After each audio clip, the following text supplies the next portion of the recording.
Hi, wrestling fans. Thanks for clicking out,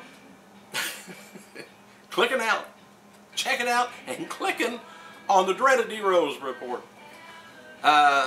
Monday night's Raw, by the way, scored a 3.1 cable rating, and the show did hours of 2.6, 3.27, 3.27, and 3.34. So a lot of people did not catch the first hour because I forgot, but I caught it. So anyway, it was a gradual increase, from the beginning of the first hour to the last hour. I didn't see anything on the overage. It's usually a little bit higher. But anyway, with the increase they're doing, they grab up those viewers and they keep them. That's one thing TNA has a horrible time doing, is keeping their viewers. Anyway, there was like a 4.6 million viewers. Hour 2, by the way, and hour 3 of this week's Raw were the two highest rated hours of TV on basic cable television that night. Hour 1 was the 5th highest rated hour during that night. So they're doing good.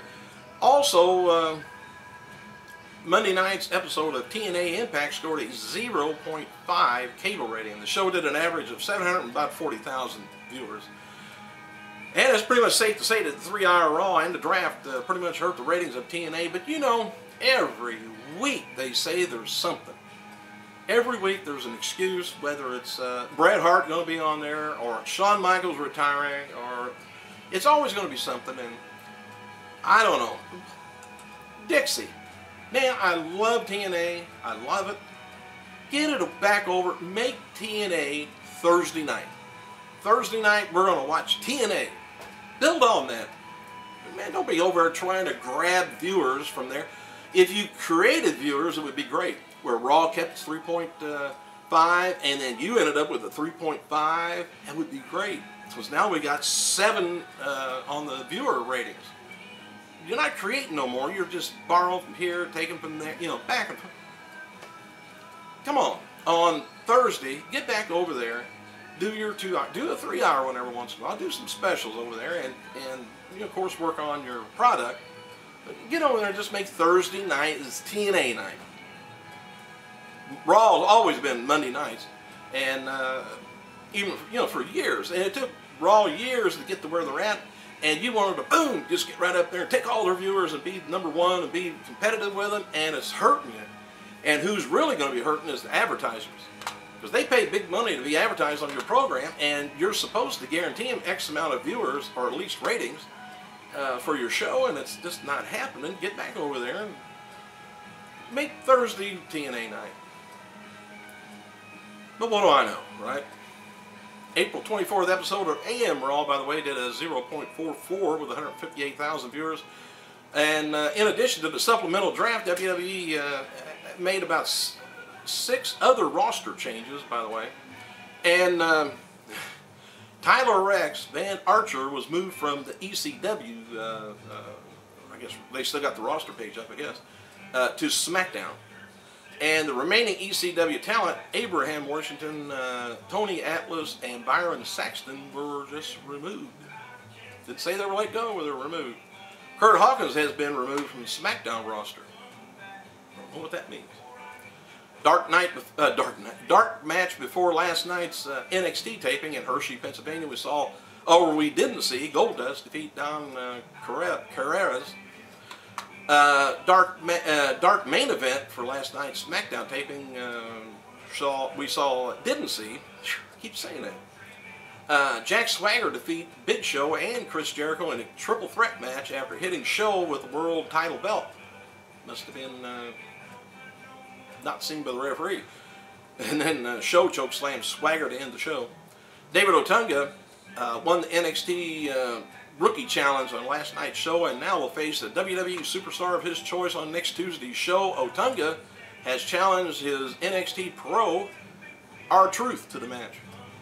And JR said about his future in wrestling, he says, conversations regarding one aspect of my pro wrestling future are scheduled to take place this week, which should help me address this particular matter to some degree. And as much as I love the business and sincerely do, I have to decide what directions I need to be taking this stage of my life, how it relates to how I earn my grocery money. While WWE Creatives figured out, they did, you know, since I was telling you the other day about they're trying to finally getting down to brass tacks where they got all the specials and crap out of the way. Now they can do some, just, you know, concentrating now on the normal Monday, Tuesday, Thursday shows, or Monday, Tuesday, Friday shows. All right. JR also said about Paul Heyman going to TNA, he said, Paul Heyman doesn't seem interested in getting back into wrestling, so what I hear. I guess time will tell, though. No, it ain't time will tell. Money will tell. Unless he's got so much money he don't need anymore, which I don't know anybody that does that. Hell, Bill Gates is trying to still get my money. Anyway, the bottom line is that for the past 36 years, he says, I've been a total team player. Don't plan on changing my philosophy at any time. If I commit to any entity, they will get all that I have to offer in or out of pro wrestling, which is actually what JR was saying about Paul Heyman, I guess. Wait a minute, well, Paul Heyman says that about Paul Heyman also. All right, TNA hiring a PR firm, you know, to analyze the audience. It says, I'm not sure, this is a JR again, that I'm not sure about the consulting matter as much as I've been seeing in some research works well, and some is just a waste of time and a waste of money. Now, in my opinion, this great major thing that Bischoff came up with, where he was going to, you know, revitalize and do the ratings of the wrestlers and all that stuff. So he's not doing anything. The only thing he did is direct you to their website, and you vote, me vote, whoever votes, for who we like and what we want to see and do. That was, I couldn't say that was an ingenious idea. It's just asking us, what do we think? Alright, so, hell, I think I'm about out of new news. This was a slow news day so far. Batista's #1 contender for John Cena's WWE title after winning the triple threat match on Raw against Randy Orton and Sheamus after Edge interfered on attacking Orton, but the match will likely take place at Over the Limit pay-per-view. So I guess I might as well get off here, stop wasting your time. So, but anyway, give me your opinion on about the 0.5, what Dixie ought to do. Maybe she'll read some stuff off his YouTube and, you know, heck with analyzing the audience. We are the audience. Let's tell her what we think. I gotta go.